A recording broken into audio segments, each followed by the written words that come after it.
নমস্কাৰ সকলোলৈ মোৰ এটা অন্য ভিডিঅ'লৈ আহকচোন আজি আপোনালোকৰ মাজলৈ এটা নতুন ৰেচিপি লৈ আহিছোঁ। গেছটো জ্বলাই মই কেৰাহীটো বহাই দিছোঁ। কেৰাহীটো গৰম হোৱাৰ পাছত অলপমান তেল দি দিছোঁ আৰু কাটি মিলি ধুই থোৱা বিনছ আৰু গাজৰখিনি মই ইয়াতে বহাই দিম। বিনছ আৰু গাজৰখিনি অলপমান ভাজি ল'ম, সম্পূৰ্ণ নহয় অলপমান ভাজি ল'ম। তাৰ পিছত এইখিনি ভজা হোৱাৰ পাছত মই এইখিনি তুলি ল'ম। মোটামুটি ভাজা হৈছে, মই এইখিনি তুলি ল'ম। এইখিনি তুলি উঠাৰ পাছত ইয়াতে যিখিনি তেল থাকিব সেইখিনি দি আমি আলুখিনিও ভাজি ল'ম। একেলগেও ভাজি ল'ব পাৰি, কিন্তু মই আলগ আলগ কৰি ভাজি লৈছোঁ। আলুখিনি অলপমান বেছিকৈ ভাজি ল'ম, মানে আলুখিনি সম্পূৰ্ণ কৰি ভাজি ল'ম। বিনছ আৰু গাজৰখিনি মই মানে অলপ কম পৰিমাণে ভাজিছোঁ।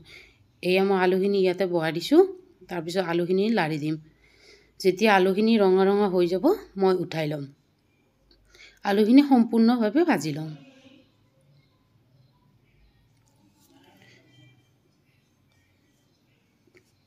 ৰঙা হোৱা ষ্টাৰ্ট কৰিছে, দেখিছে ৰঙা হৈ গৈছে।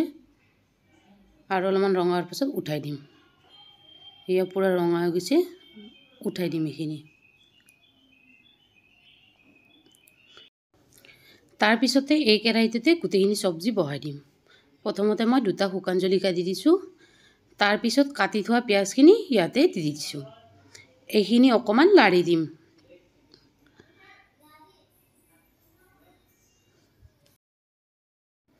তাৰপিছত হালধি দি দিছোঁ ইয়াতে, অলপমান লাৰি দিম। তাৰপিছত আপোনালোকে যি যি মছলা খায় দিব পাৰে। এয়া মই ৰেড চিলি দি দিছোঁ, জিৰা পাউডাৰ, ইয়াত ধনিয়া পাউডাৰ আৰু এয়া অলপমান গৰম মছলা আৰু সোৱাদ অনুযায়ী নিমখ দি দিছোঁ। আৰু এইখিনি অলপমান লাৰি দিম যাতে অলপমান ৰঙা হৈ যায়। তাৰপিছত এইখিনি গোটেইখিনি সম্পূৰ্ণ ভজা হোৱাৰ পাছত বিলাহী দি দিম। ইয়াতে মই বিলাহীখিনি দি দিছোঁ। তাৰপিছত এইখিনি অলপমান লাৰি দিম যাতে বিলাহীখিনি গলি যায়। বিলাহীখিনি গলা হোৱাৰ পাছত ভাজি থোৱা গাজৰ আলু বিনছখিনি মই ইয়াতে দি দিম।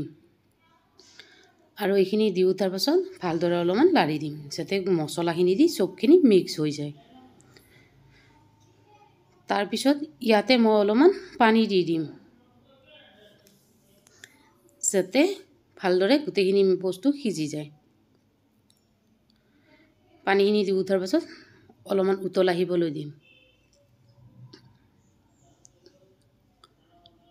এয়া দেখিছে উতল আহিছে। চব্জি আমাৰ ৰেডি। আপোনালোকক ঘৰত এবাৰ ট্ৰাই কৰি চাবচোন, কেনেকুৱা পাই জনাব। আজিলৈ ইমানেই, ধন্যবাদ।